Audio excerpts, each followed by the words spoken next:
when I'm too wired and I forget, a teacher or someone in the staff will remind me, you know, Carmen, we didn't do our box breathing. And this is really, we often come into a room like this, and when you're starting a staff meeting, you're coming and you've been on the phone or you're doing 100 things at home before you got to school, and everybody enters a room and they're wired. Either we did it virtually for the last 2 years because of COVID, but even before that, and in order to ground and really all be present in the space, we use something called like box breathing that we do together a few times, and that really set the stage for everybody to be really grounded. So really in their body, not just in their mind thinking of what you're going to do after, what you're going to eat, what, you know, what's the next thing, but really to be here so that they can really take in everything that is being shared with you. So I'm going to invite you to join me in the box breathing. I'm going to explain it quickly, and then you'll see it's a minute. It doesn't take long, but it really has a powerful effect. Okay? So box breathing is really like a box. It's a 4-step breath. We inhale for 4. We keep our breath inhaled for 4. Then we exhale for 4, and then we stay with that breath for 4. Okay? So I'm going to ask you to put both feet grounded on the floor. Really feel your seat. You can put your hands on your laps. You can close your eyes. We're going to do 4 rounds. I'm going to guide you in the 2 first rounds. So you're just going to follow my voice. And after that, I'm going to invite you to do 2 more rounds on your own. And when we're done, we are going to be all sharing this space and able to really be here together. So close your eyes if you want. And just begin focusing on your breath. Just focus on the inhale and the exhale.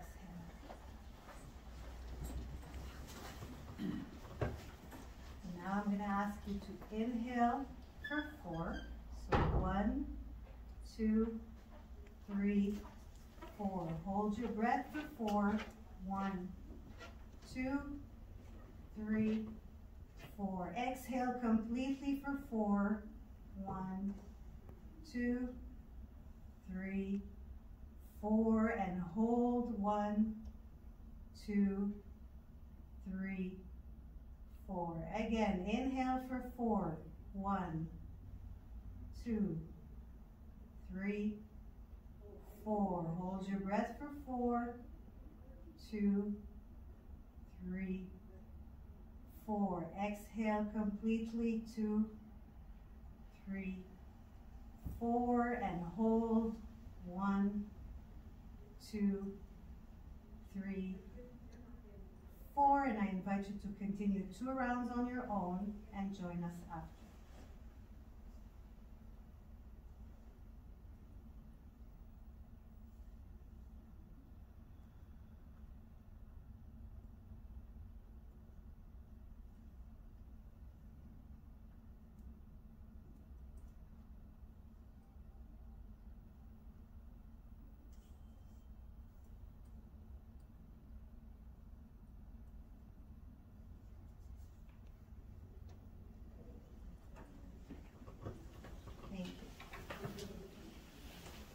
We always continue our meetings, the second part of our meeting before we start, and we do that in every meeting, is by reading a land of acknowledgement. So Maya will read a land of acknowledgement. I just want you to bear with me.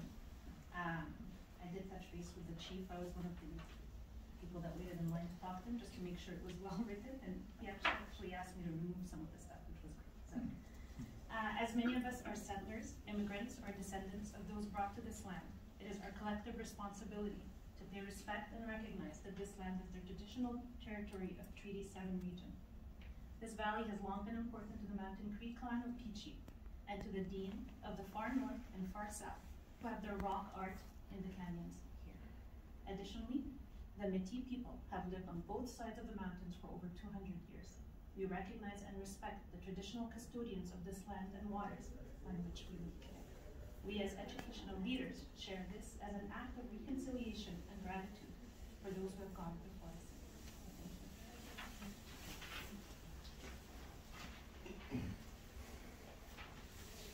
So we're going to start our presentation with a little bit of context just to situate where our school is. I think it's important that everybody knows our background and where we come from. So we're at Willingdon School. It's a school in NDG, Notre-Dame-de-Grâce. It's a borough in Montreal. The school was built in 1930. The population is 600 students. 6 years ago, when we started there, it was 500 students in one campus, and now we're 600 spread on 2 campuses, which are 2 kilometers away. And we have 80% of our students are born in Quebec. We have a multitude of background that is represented. Our staff, we have 35 teachers. We have about 8 support staff, meaning behavioral technician and attendants, 3 secretaries, 5 caretakers, 22 lunch monitors, 2 VPs of principal, and some tutors. Our parents, we have parents that are very involved. They have a home in school that's very, very active in the school. Population of the students in the school is quite varied in terms of socioeconomic, in terms of behavioral needs or academic needs. And about 25% of our population is on individualized education plan. So this is a little bit well. Before we start talking about respect and you know, the project itself, I think it's important that you understand that you know, in order for the project to ground and really have fertile soil for this to take on and become as, you know, as become viral in our community the way it was, really we had to put things in place prior.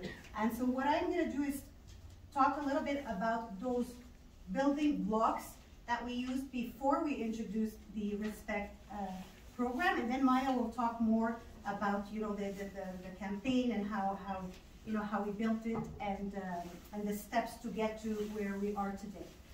And the first thing I want to talk, the first building block for me, it's really, you know, having 3 years, when I started at Willingdon 6 years ago, I was definitely not ready to implement such a big project in the school because no one knew me. And I had to first, you know, feel what the community was and really earn their trust. But about 3 years ago, in 2018, 2019, we were asked in Quebec, all schools had to write their educational project. So when we sat to write the educational project and we consulted with the students, with the parents, with the staff, all stakeholders, we revisited what our mission was, what our vision was, and what our values as a school were. And I need to present this because really, we cannot take a project like the Respect campaign and just drop it into a school if it doesn't fit with your educational project. So I have here the mission, and I'm not going to read the whole thing, but part of the missions were highlighted because these are the part that really, really are aligned with the Respect project that we have. Basically that we want our students to become responsible, agentic members of our society. That we want to strive to respect fundamental human rights and freedoms, such as freedom of religion and expressions of religion of students, parents, and staff. So that is straight, this really is straight from our educational project. So we could start. So our values, again, this is a copy-paste from our educational project. The values that we came up to as a collective at the school is collaboration. And again, it's really to have a we mindset as opposed to me mindset in everything we do. Having a democratic approach, no hierarchy, but really we all have different roles in the school and we work together and we have a common goal. And I'll talk a little bit more about that common goal. But collaboration, so we wanted to engage students in meaningful learning situations using critical thinking and collaborative approaches to solve problems. So this really, Respect campaign does that because it's integrated in the curriculum. Citizenship, promote respect for self, promote respect for others, and respect for the school environment. Foster the celebration of diversity, inclusion, empathy, local and global awareness, and giving back. And here again, we make a difference between celebrating diversity as opposed to tolerating. So they're tolerating diversity. So there's different level, right? We could be tolerant of others even if we don't agree. We can accept, that's a step further on the spectrum. and then we could celebrate differences between people and really become curious and wanting to know about their experiences and their stories. Promote environmental awareness, engage our students in diversity of sustainability practices, encourage our students to use their voice. That's very important for positive change. You know, we say that our children, you know, they are our hope of a better world. So how do we encourage them to use their voice to advocate for those who are silent in every aspect? Develop well-rounded students, so we want them to achieve their full potential as responsible and contributing members of society again. And then finally, promote a healthy and active lifestyle. And it's the part of mindfulness that we started this practice with is also ingrained in every one of our classrooms, in every one of our meetings, in order for students really to learn to go inwards, to really love themselves, respect themselves, have self-worth, because it all starts from the inside out. So that's our values. And finally, our vision in our educational project was really, and I highlighted it here, but devote our school to social justice. And Willingdon has been known as a social justice school for many, many years, but in the recent years, we've kind of like, you know, really taken that mandate even further and more seriously. And with the parents and with the students and the teachers, it's really something that the whole community, you know, gathers together to be able to work on and share. So we just wanted to list a few of the past events that we used to celebrate, which a lot of us in school do, like Earth Day, and we did start some mindfulness practices sometimes with the staff and students, Big Shirt Day. We had a lot of fundraisers, a little bit too much at times, where lots of conflicting dates.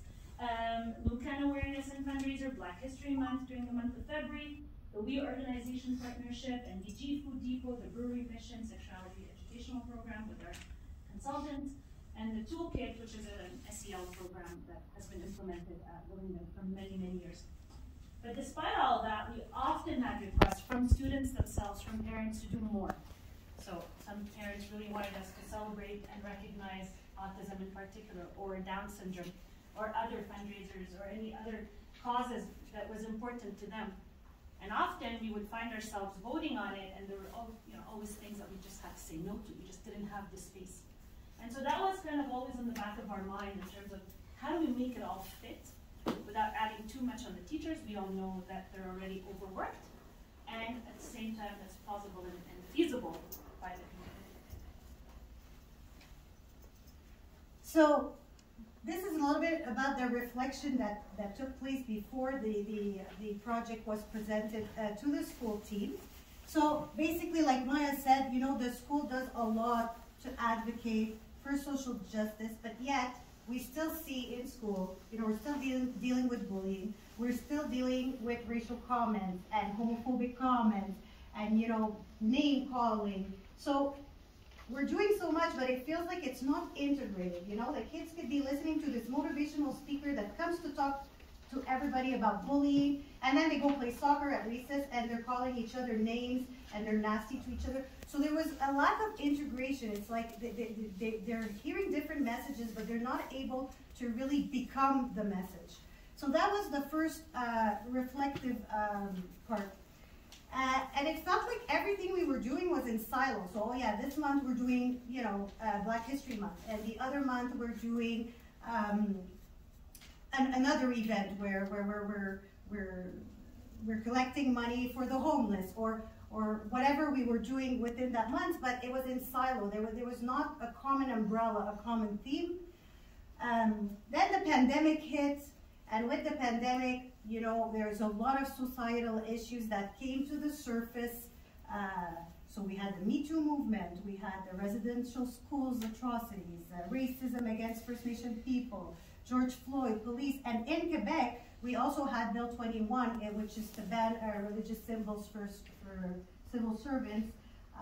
So there was a lot of things going on, and so it felt like it was pieces of the same puzzle, that really, it's really about respect. It's about respecting everyone and accepting that we are not all going to think the same, that we all have different values, but that we could come together and learn and be curious and celebrate each other as opposed to, divide. There's something that says there's a mentality of divide and conquer. Well, we believe that we are one, no matter what. And so that was the idea behind respect. I think, did you put the last one that I told you the last point? Sorry. So just to say how it came about, so I had met the founder of the Gabao Foundation, which we worked in conjunction with him to get this going, but he came to see me 6 years ago when I started at Wellington, and he told me about the foundation, and they were raising money, and they were giving it to youth organization to counter bullying in schools and help students with their mental health. But at that time, we weren't ready. I was new in the school, and I didn't feel like this was something that was going to flourish because we didn't have, the fertile soil for it to start moving. I also heard him speak at different events. My son was playing soccer in the academy. There was fundraising, a soccer tournament where we heard the founder speak. And so when this came around in April last year, that's when I thought, with everything that was going on, the focus on the pandemic, I felt we needed a change of focus. We needed something more positive to focus on that will bring people together. And that's when I met with Maya and the other vice principal at the time, who was a teacher. She was interim, but she was a phys ed teacher, a teacher leader in the school that had a lot of influence. And we met together, and they loved the idea, and that's when we started to work really on the monthly focuses and started to discuss how this was going to take place. So one more thing before we go, I think this initiative requires a lot of leadership. I know that in our job we have a lot of management tasks, and sometimes we get bogged down by all the paperwork and things to manage. But this really, really requires a lot of leadership. For me, what is leadership? It's really to inspire, engage, and empower our staff or our people around a common goal and a common vision. And for me, the common vision was always the same, is that every one of us matters, that everyone deserves to be heard, that everyone deserves to be seen, that everyone deserves to be celebrated, that we all need to feel safe physically and emotionally, and including the staff, and that we all need to feel significant. And that's, in 6 years, this is the culture I tried to build with my team at the school level in order for something like this to flourish and to take flight, and for everyone to already be in that kind of culture where we are a team and we are all working for the same goal. So it's really about being conscious. It's really about walking the talk, sharing the leadership with our constituents. And I think this morning in the talks they said it very well, but it's really leading with an open heart, being vulnerable, being open, and that really, in my experiences, really works very well to implement a project like this one. So before implementing such a project, the principal must have earned the trust of the community. That's really, really important. Building authentic relationship, caring relationship, and that's really, it prepares the soil for once you bring on something like this, that really everyone starts to do their part in every single classroom in order for the tree to take root. So that's it for me, and Maya's going to talk a little bit about now the, oh, I forgot this part. So last thing is, sorry, yeah.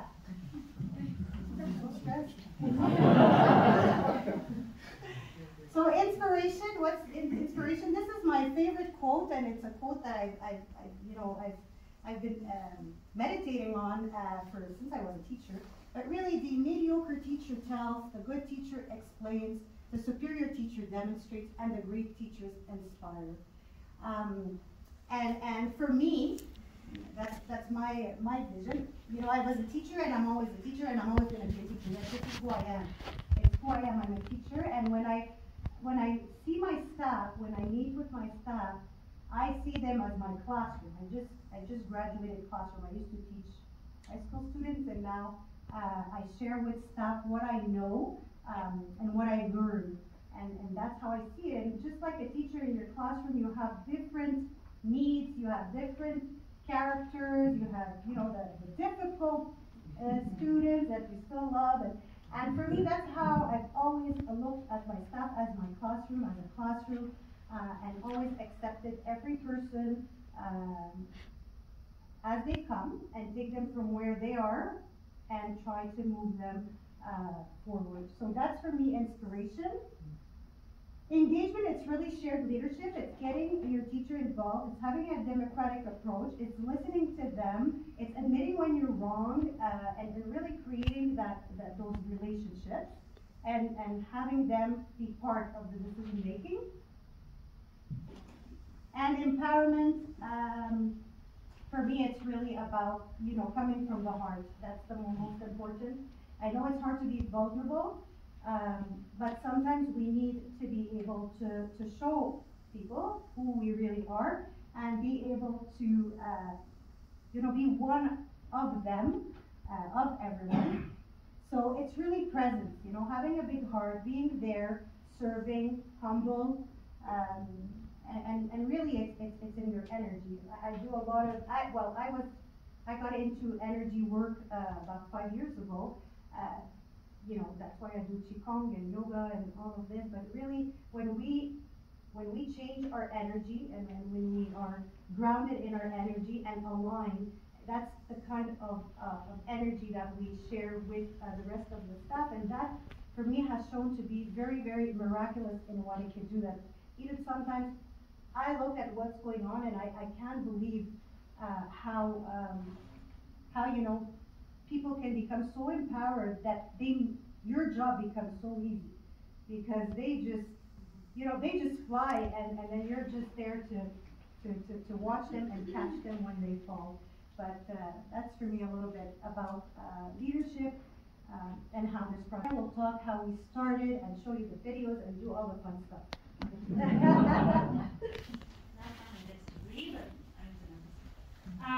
So just like Carmen said, anybody who's been at Willingdon, some of our colleagues have walked in, the energy that she's referring to, you feel it as soon as you walk in. There's a joy. People are actually happy to be there, kids included. I promise you it's not made up. And I think that energy has now quadrupled, if not more, just with this campaign, because they all have a role to play. So for those who do have a package, you'll see in it are the newsletters. So we've decided to send to the parents and to the staff members and all the community members, really, a different newsletter every month. So in order for this respect campaign to happen, we had to break it down in a way, again, one, where people would have a buy-in. Two, the teachers are not going to feel like it's added work. Because every time we bring in a new idea, that's the first thing they say, but we realize I don't have enough time, I barely make it home, so we had to make it fun. And so we broke it down this way. We gave each month a theme. This wasn't just decided by Carmen and I. This was a team. We actually called that for committee first. Got members, some stayed, some left, others came on, parents, students. And so this is not just a product. Anything we're talking about is not an odd thing. It really is a lot of people that play a big role in this project. And so September was Truth and Reconciliation, a big focus on Indigenous culture. October was all about self-love, self-care. November's respect of others. December was ableism. January, LGBTQIA2+. February was Black Lives Matter. March was women's rights. April was Respect Earth. May, cultural and religious diversity. And June, socioeconomic justice. And I just want to go over the newsletters quite quickly just to give you an idea of what we did in each month. Obviously, this is just a recap of the big events in each month, but so many other little projects and activities happen within the classrooms. So in September, We had a speaker actually from the Truth and Reconciliation Federation in Manitoba who logged on. We just reached out to him. He was more than willing for free, which is always an important thing because there's not always a big budget for things like this. And he did a lunch and learn with the teachers and really educated all of us on a little bit of what the chief just did earlier. We did a fundraiser for women's shelter, and those women were all of Native status. We did a walk for peace, truth, and reconciliation, where the entire student body, the staff, wore the orange t-shirts and walked the community and made as much noise as possible. We have different books that were ordered for each month. So every classroom got a new book, but all the grade 1 students, for example, had the same book. All the grade 2 students got the same one, and so on and so forth, except once you get to cycle 2 and 3, because we're a French immersion school, we've got English and French. So the English teachers got the same book, and then the French teachers got the same book. And so there was this almost like a book club feel every month, which was awesome, because we all knew the books, and everybody had something to say, and you knew who didn't read the book, because they didn't have anything to say. So they read it next month, let me tell you, that all the time. So we also were part of the big march that happened downtown in Montreal, where some of our own parents and students, I get very emotional when it comes to these things, really shared their own personal stories and really awakened a lot in all of us. Because it hits home when it's somebody that sits next to you on the bus or somebody that you eat lunch with every day. And so that was that. And then also part of the Truth and Reconciliation. Carmen, I don't know how she figured that one out, but got us all to go to La Maison Amérindienne, which is a historic site about an hour away from Montreal, where we all got an entire day of just learning from elders and learning from their own land with their own values and cultural artifacts. So that was awesome. That was a little bit September. Oh no, and the last one is true. Some of our students then put together a video and actually contacted previous students who graduated. And then we had a whole afternoon just watching their videos and their own personal stories from their own families. So that's September. October was all about self-love. So we put Carmen on the spot on that month because she's all about meditation and yoga and Qigong and all these things that we are all learning now with her because we don't know what those are. And she really loves to share. And so she had to do a virtual presentation in front of all 700 of us on self-love and meditation, and she did. She did a whole session, and everybody logged in, and everybody, you couldn't hear a pin drop in both buildings.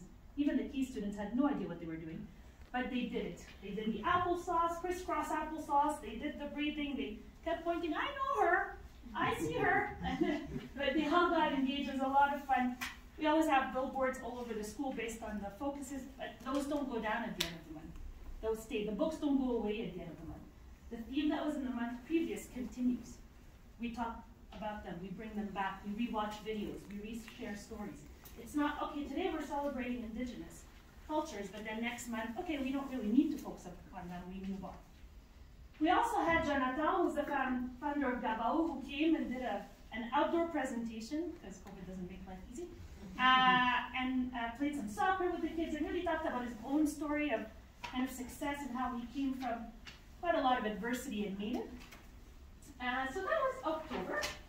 Then November, we paid for asking her to do it. So I was put on the spot because November is all about respecting others. And growing up as someone that's, I was raised by 2 different religions, by 2 different cultures, in many different countries, and I was extremely overweight. So I had my very fair share of all of that. And so I was put on the spot, and I shared the story with all 700 people that are part of that Lululemon community, and yeah, it really hit home, I think, for me, and it was a kind of a full circle moment, and it allowed me to bond with the students at a very different level. I think transparency and being vulnerable is key when it comes to this. We all have a story, we all have something, we've all been through something, we're all going through something right now, and it's important that we recognize that. Again, also then get all the fun stuff, the confetti, kindness boards, We brought in anti-bullying workshops for all grade levels, and we found some in French, which is amazing, to promote that. We brought in a play, also age appropriate for the different levels from Vue Magique, which is also an organization that's not very expensive and is willing to cover any theme that you're willing to ask for. So that was November.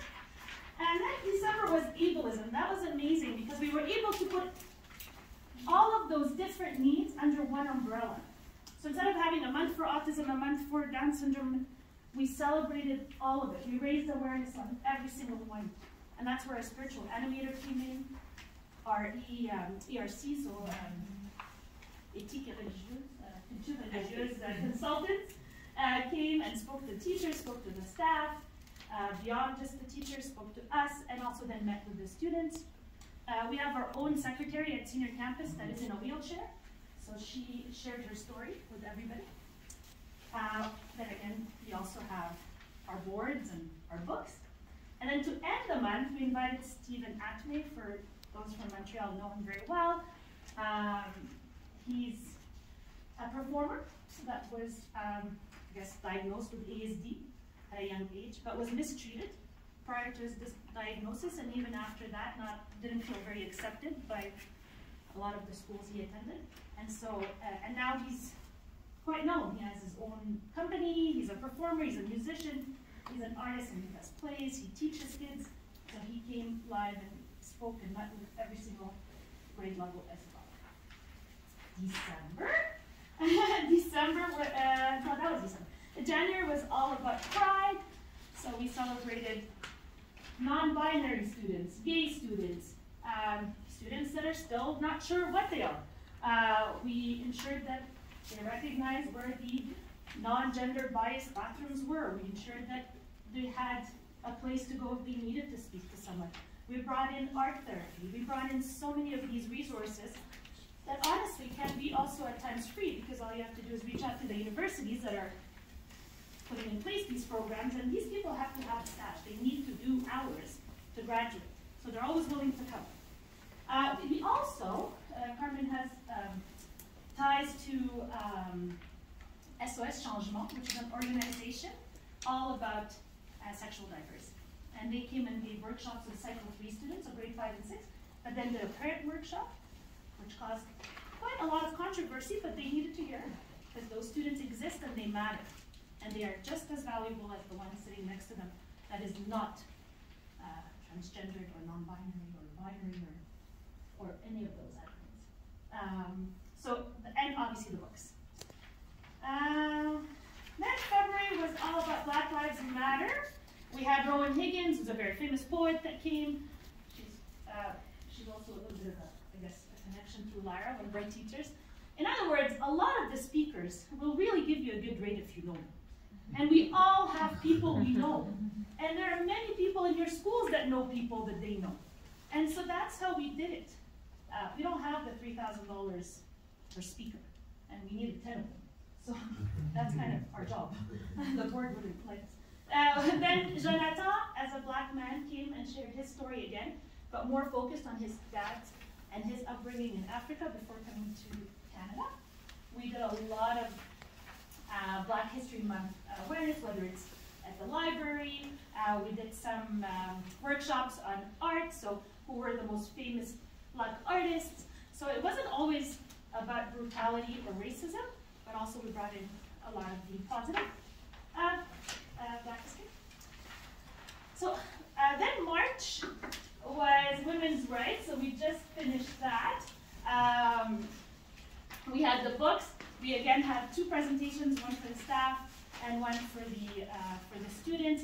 We had an alumni who graduated from London, who's a female, who's now a CEO of a very important company in Montreal, that came and spoke to them about how she had a lot of adversity in a business where it was mostly dominated by men. And so that was really interesting for them to hear. We had a lot of talks about the books. March also on International Women's Day, we all pretty much wore that women were awesome and walked around very, I would say cool, and made sure everybody recognized that we were there and that we are very proud to be women. And so that was that. We had a lot of lasting music of really, yeah, we had a lot of really fun music by female artists. And then Lara, again, one of the teacher leaders, read 2 really amazing poems by Maya Angelou over the intercom on that day. And then April, we're just in it. We have a photo contest happening where we're asking students to either do something positive for Earth, whether it's compost, recycle, pick up garbage, or find some grounding exercises that makes you at one with Earth. And so hugging a tree, for example, that's Carmen's stuff. She has to go hug a tree and we're supposed to take a picture. It's true. It's true. I have to go collect garbage at lunchtime with my fun group of students that need to do something at lunch, because if not, they don't know what to do with themselves. So we're doing that. We also have a water fundraiser that's done every year, where they raise money for water, and then they select a well somewhere in the world that they send the money to get that built. We're also, because Earth is not just the environment, we're raising money this year and awareness on peace. And so we've included that under our Respect Earth. With everything happening in Ukraine, we're not afraid to talk about that with our students.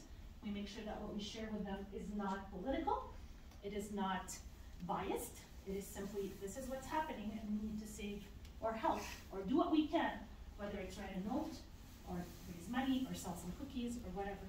And so that's how we incorporate that. May, culture and religious diversity. We already have a couple of speakers coming to talk about, actually one of a previous parent who herself has experienced, I guess, I would say, been insulted for being Asian, especially during the pandemic. I don't know how long supported, but that's really what happened to her. Islamophobia is something I'm going to cover with the students, as my dad is Muslim. And we have a Holocaust traveling museum that's been presented to us at the school board that we contacted, and they're going to come and put in the venue at the school, and students can walk around. We also have the books. The books are my favorite thing, that everybody gets to read and share stories. And that's May. And then June, socioeconomic, we started it early. So we're actually going to feed, we're going to deliver to 150 homeless men that are from, I guess, our area all the way to Vendôme, which for those who live in Montreal know what that is, but anyway, for other people, it's at about, I would say, maybe 10-kilometer stretch. There's about 150 homeless men and women that will be waiting for us. They know we're coming. We've connected with an organization called Le Grand Pas. So we're raising money, and we're collecting items to give them each fanny packs of snacks. None of them have teeth, so we're very selective on the snacks that we're choosing. And they need hygiene products. So you will see me at the Fairmont. I've already collected 2 bags. You can ask James. I've been collecting all their samples of shampoo and cream and soap. So if you have extras, take them over at the Fairmont, because we need to make 150 bags of all of those. So that's part of that. And we have ourselves 33 families that are in extreme, state of poverty. And then there's another about 100 of them that are kind of struggling or just barely making ends meet. And so the kids are also helping, not knowing who the families are, but raising money and just products. And we're making school bags for them for next year and school supplies and so on and so forth. So that's just, see, it sounds like a lot of work. It's a lot of fun.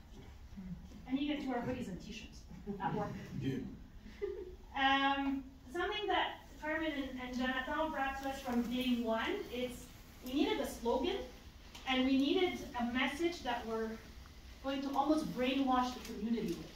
And so it had to be something that was always visible. It had to be something that they couldn't forget, and if they forgot, well then all you had to do is point your finger at a poster or your t-shirt, or if they kind of veered towards the wrong path, that's an easy way to bring them back. And so for us it was learn it, so learn respect, learn what that means and what it is to you, then earn it, because respect is not given to you. You have to earn people's respect, and then you share it just like we're doing. Now, what are the steps that we took? Obviously, depending on your school, you do it differently. You got this in the packet, but I'll go over it quickly. The first draft was, like Carmen said, she met with Jonathan and kind of got an idea of what the campaign is. And then we made it a la Willingdon style, like we said. Then we met as, I guess, as an admin team, and decided to just maybe focus it a little bit more, then created the committee. Then after that, we started designing the gear. And the gear was fun because it wasn't us that designed it, it was the students. So we sent out surveys, and now with technology and because of virtual learning, everybody knows how to use a Google form, it's amazing. So they just got in and voted. They chose the colors, they chose where Willingdon's gonna go, the name. I wanted it here, they didn't care. They put it on the hood. We chose different colors originally, but then the kids voted on this. So it was a lot of fun, it got them excited, it really gave them ownership of the project itself. We then decided that we need to wash these shirts, so we can't wear them every day. And so because some kids would. So we chose Wednesday, so Respect Wednesday is our thing. We've got reminders every Tuesday, so don't forget to wear your t-shirt. And they actually now point at you if you forget. So always keep one extra in your closet at work. And so that was fun, so we chose Wednesday, and then everybody knows that on Wednesday afternoon, there's always either a speaker, a presentation, a video, and then the teachers had to do an activity. Whatever they wanted. It could be just reading another story or showing another video, whatever they wanted, everybody had to do something. And then the Respect Committee, we decided we would meet twice a month, because we have a lot of meetings, so every second Thursday we meet at lunch, and we kind of plan the next month, or we look back, and this is what's really important. We do a lot of self-reflection. Okay, what went well, and what didn't. Some virtual presentations weren't as great, and some were a lot better. And so we decided, for next year, what do we keep, what do we do, what do we change? Then we ordered the t-shirts, because we really, Carmen was really adamant that we all had to start in August with our t-shirts. And so we started planning in May of last year, hoping that none of us move from Willingdon, because I don't know if you know anything about our admin system, we don't necessarily always choose where we go. But we didn't get moved, so it's awesome. And so in May we started, in August we had the shipment, and then we want to take it a step forward. Let's bring in the media, so we contacted obviously the upper management, and then all we have to do is send an email to the communication department at the board, and then every media outlet showed up, which is amazing. Then obviously we had to inform governing board, staff council, home and school, huge partners that actually won't do anything without them. Then Carmen had to teach us how to dance, because she is, after all, a dance teacher, and we did an okay job. You'll see a video, it wasn't very pleasant, but nobody got hurt in the process. No, well, we've been sharing it, and they're not very happy. And then we planned our first day back. We planned to start with a big bash, and we're going to end the year with another big bash. And we did that for both the students and the teachers. And always include food. Food is a really wonderful seller for anything. And then we said, well, how are we going to get the teachers to research? They're not really going to do it because they're going to say they don't have time. And so we set up as a committee a Google Classroom where we made the teachers all the students. Well, we invited them, and they all said yes. And because they also wanted a free t-shirt. Right? And then that was where we put in all the books or videos or articles or anything that they could use on Wednesdays. And then we decided the routine, which is where, like I said, the Wednesday activities. Like Carmen said, you need buy-in. This is not a project that's going to happen. It's just Carmen and I walking around in our t-shirts. So we had to include all stakeholders. And this is just a list of how we did it. We included it in, we asked them to include it in their PLCs. They meet every week in their PLCs, so that was an easy one. We had a lunch and learn once a month for the teachers, and it wasn't mandatory. The first one, I would say, most of the staff showed up, and then as the months kept rolling, all of them came, because nobody wanted to be that only one that didn't know what's happening, right? And so quickly, the rocks that are harder to water kind of jump on board. We seek input from the committee, obviously on all important decisions every second week. We included parents. We talked about it in every single meeting at governing board and home and school. They knew that there was a section where we had to, whether it was Carmen, myself, or Mike, the other VP, we had to present and give them updates. We tried to narrow our vision with the focuses. And like Carmen said, it was all about shared leadership. At this point, Carmen's going on sabbatical next year, and I don't know where I'll be. So we could see it happening without us. They don't need us. They have the tools, they've got videos, they've got their own role, and they're so proud of it. And the kids moving forward, they can't wait to get to the next grades because they do different things than the ones before. And so this shared leadership, pretty much we sit back and kind of approve things, and Carmen gives us the money. But other than that, it's all them. And I said the rest not important. Day one. So day one, so a lot of the work was done in April, May, so now for next year, because we really wanted to start the year with the first day of the teacher coming back with a big bang. So a lot of it, the approvals, the governing board approval, the staff council approvals, the ordering the t-shirts, everything Maya said was done really in the spring. So the first day, we are very lucky when we acquired the second campus. We acquired a huge park behind it, which was like the selling point, because now we had, baseball fields and place to go skiing, etc. Yeah. So we prepared. So we had planned the choreography so that all the teachers will learn the respect choreography. We had a table with the t-shirts. So the first day they're coming back from vacation, they each got their t-shirts, and we asked them to put the t-shirt on from the first day. We had Jonathan from the Guevara Foundation come and do the opening speech after we did the dance. And we had the media. So right away, it created such a, and the food, there was a lot of food, a positive vibe so that people, they're coming back from vacation, and now like, it's 2 years, we're talking pandemic. Now this year, the pandemic is there. We're still going to take all the measures, but that's not our focus at all. We're not focusing on that. We're focusing on this project and bringing people together and, trying to advocate for a better world with our students. So that was the first day. So there's a little video, which was from CTV.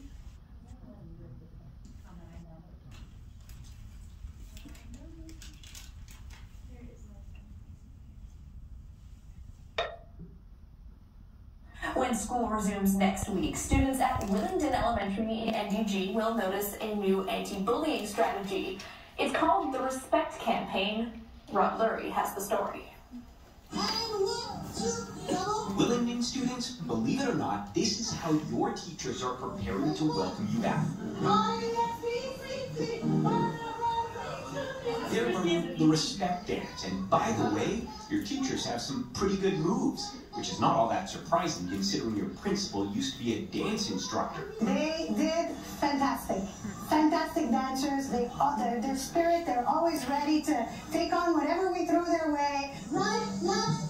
The dance is the kickoff to the new Respect program. Think of it as an updated version of the anti-bullying program. We've always been a social justice school. We've always advocated for social justice, taught social justice, but it's always different things that are coming up, and we felt that at the bottom line, it was about respecting ourselves, respecting others, and respecting our planet. Each month we'll focus on a new topic: Indigenous and race issues, cyberbullying, women's rights, LGBTQ rights, socioeconomic diversity, self-respect, and more. It always comes back to respect. So whether it's respecting your body, whether it's respecting someone else's body, whether it's respecting someone's race or culture or even the environment, the common theme, the common language is always respect. Gym teacher Lara Belinsky helped put the program together.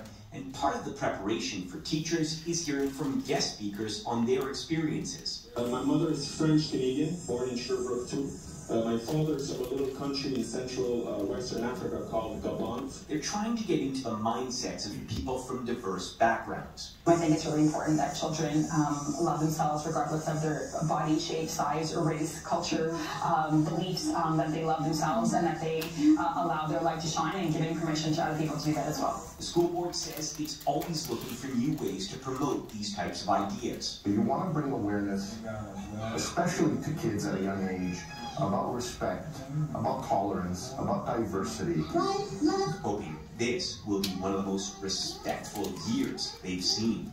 Rod Lurie, CTV News. When school resumes next week. You're gonna learn to dance. Yeah. So we're not going to read, but for anybody who's read George Couros or followed him or any of those really educational gurus, the SWOT analysis is really when you start a project of this magnitude, you need to really know your strengths, your weaknesses, your threats, and your opportunities, because if not, honestly, it fails. And so we're not going to go through it. You have it in your package. This is what we, after having done it, this is what we realized were the SWOT. So the strengths, the weaknesses, the opportunities, and the threats. We just wanted to do a quick, I guess, focus on resources, because you can't make this happen without resources. So for us, this is what we did. We called on parents and staff for the real life stories. And we ended up with quite an abundance of it, which is really great. We had multiple guest speakers, Canadian Center of Truth and Reconciliation from Manitoba, actually. Steve Acme, alumni student, Drew Manger, the Louis Garneau Foundation came in, Maison Amérindienne, SOS Changement, Gabao Foundation, One Higgins, Earth Rangers, Brewery Mission, Food Depot, and so on and so forth. We did lunch and learn with the staff from outside the organization. We presented often and asked the consultants to come and present to the school team. We bought books. I love the book. And then we had a lot of workshops for the students. Time, obviously we have to ensure time to plan, so we had to meet, and we would block it off. I mean, we had tons of meetings between the two of us for sure, and when we had a respect meeting, that was it. And we had to do it, whether we had a comp day or a day off or whatever, we met, and then, so it was a commitment. We had to ensure time to review with the committee members, other staff members during staff meetings, during our respect committee meetings, PLC meetings. Ensure time to meet with the organization. Obviously, you need to meet with them, ask them what your needs are, and then see if they're worth engaging them or not. We had to build bridges and develop relationships, one little step at a time. Human resources, obviously we needed committee members, lead teachers, and it was amazing because some of the quietest teachers ended up becoming these leaders through this committee. Student council members, they love to have something to do, and so they were a great asset. Parent volunteers, they always want to be part of it. We're a very big community school. Staff members at large and experts in the field. I'll just give you a quick tour of what our Google Classroom looks like. Let's hope it opens.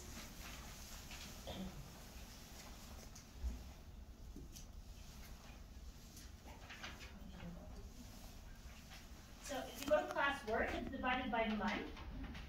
And then, let's say we'll do February. And there's, you don't see it on the screen. Click it. Let me try this again.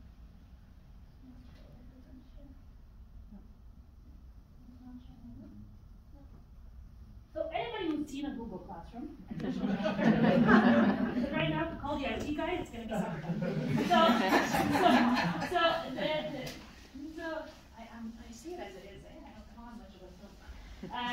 So anybody who's seen a Google Classroom, there's classwork, obviously at the tab top middle, and then it's listed by month. So we have categories. Once you click on the category, it actually gives you by grade level. So we've got stuff from mathematics, grade 1, grade 2, and anybody, any of the students can, any of the teachers can put in work. We have just a few more videos, and I'll give you a chance to actually put in a work that one.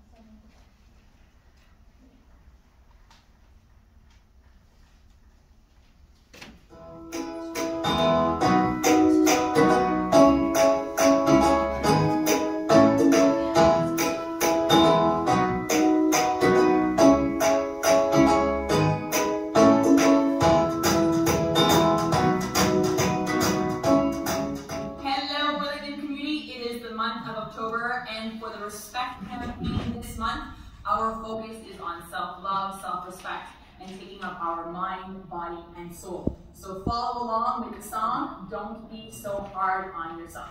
Let's dance.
And feet. We danced at a entire school.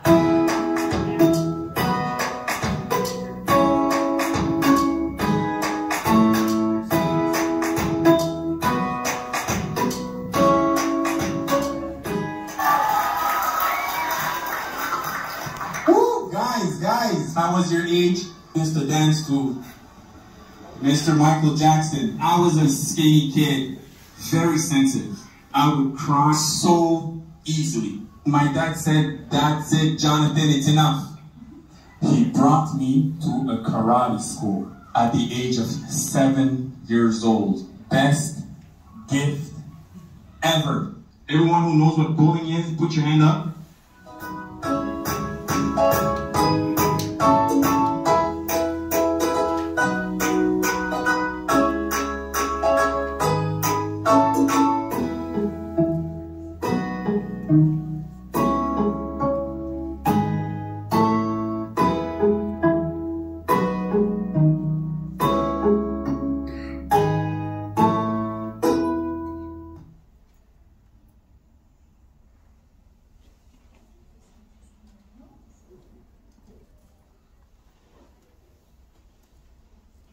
When it was first introduced to the staff at the beginning of the school year, I was thrilled to know that this was going to take place throughout the school year, especially during these unprecedented times. It's something that I've always stood for as a teacher, to show respect and to be respected, and also the slogan that comes with it, learn it, earn it, and share it, goes a long way. And through modeling that through our students, we also get to see that in the classroom, the respect they have towards themselves, their peers, their teachers, support staff, and administration. What I like about the Respect campaign is that we have monthly focuses, and every month we are given books that complement the focus that we work on every month. And what we did is we incorporated in our English Language Arts program. And I'd like to show you, for example, this month was Black History Month. And here are some books that I have displayed here that is accessible for our students. And this was one of the books that was purchased by the school, Memories Freedom Box. Excellent book to read to your students. And also, every month we have presentations, whether it be virtual, and our recent one, it was a hybrid model. We had Rowan Higgins come and speak to our senior campus students about Black History Month, and at the same time, it was virtual for the junior campus. And it's all about sending these strong and important messages to our youth, right? And they are our future. And we hope that with this campaign and everything that we've been talking about will resonate with them, and we start to see it as they go on into the real world. So thank you very much to the Respect campaign for putting this together this year, and hopefully we'll continue the next school year and years to come. As part of the Respect campaign, on every Wednesday, we have either a school-wide activity, or in each class, the teachers will work on a little activity with the students. And all of the school wears our Respect t-shirts, just like my kindergarten friends here. We love the Respect campaign. I love my Respect message. I love the Respect activities. I love my Respect. Hi, my name is Gabriel Latino. I'm a physical educator at Willingdon Elementary School, junior campus. Of course, we've been having this wonderful Respect campaign this year. We've been wearing our Respect shirts on every Wednesday, and as a phys ed teacher, it's been great, and it's brought in a lot of new ideas for our classes and for our curriculum. And the students are benefiting from it, and our teachers are as well, and our administration. Thank you.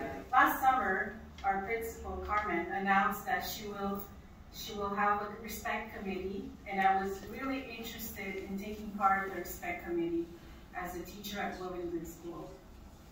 The reason why I was so interested was because of the focus themes that will be discussed during the year. Some of the focus themes are really close to my heart, and there are themes that are very prevalent to our students. They're prevalent in society right now, and the fact that we as a school come together and we can focus on these themes just brings up an involvement from the school.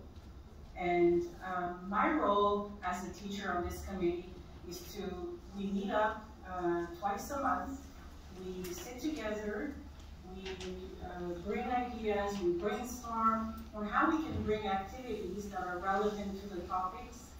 We also come up with resources that the teachers can use monthly in their curriculum, and they can add activities and games, resources, and books that they can read based on the topics. Thank you so much. Merci pour la compagnie du respect. That's like I'm not talking. And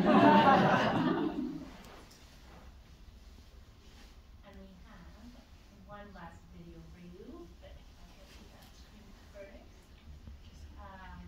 So before we say our thank you, we have Jonathan, who I guess really inspired us to start this whole thing and helped us a lot with the gear. Leave a message for you all as well.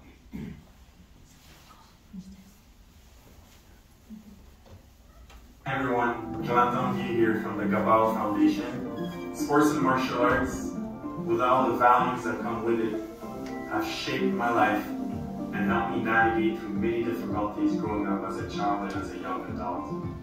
I sincerely and deeply want to share my lessons learned with the kids, and most importantly, the one value that has helped me be resilient in those challenging times. This value is called respect, and it is at the very core of the Gabao Foundation that I created back in 2014.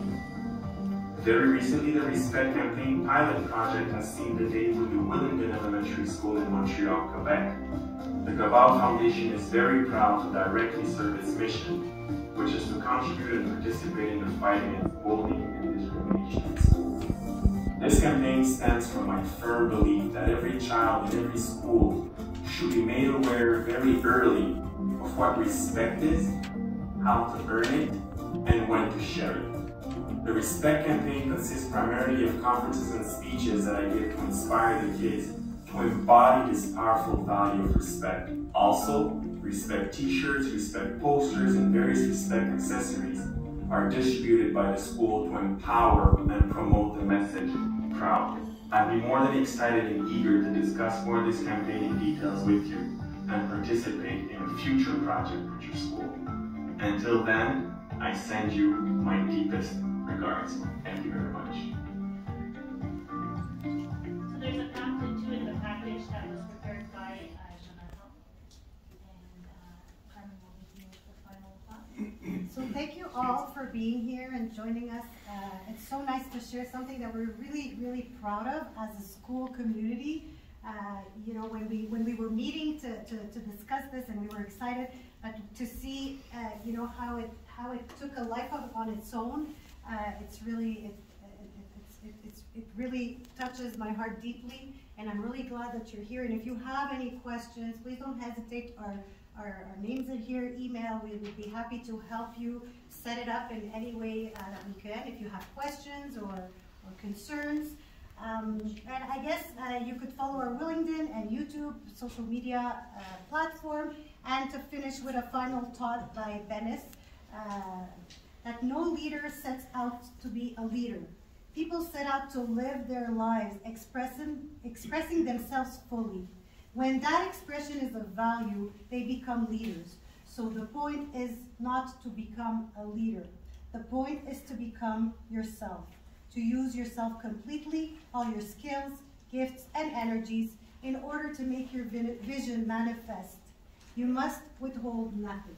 You must in some become the person you started out to be and to enjoy the process of becoming. And that is my favorite leadership quote. So thank you so much for being with us. We hope that this was valuable and that you enjoyed the presentation. Thank you so much.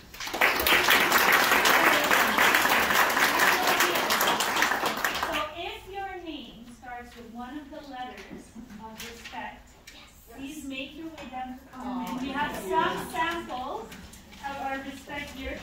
We have very limited suitcase space, so we only have a few minutes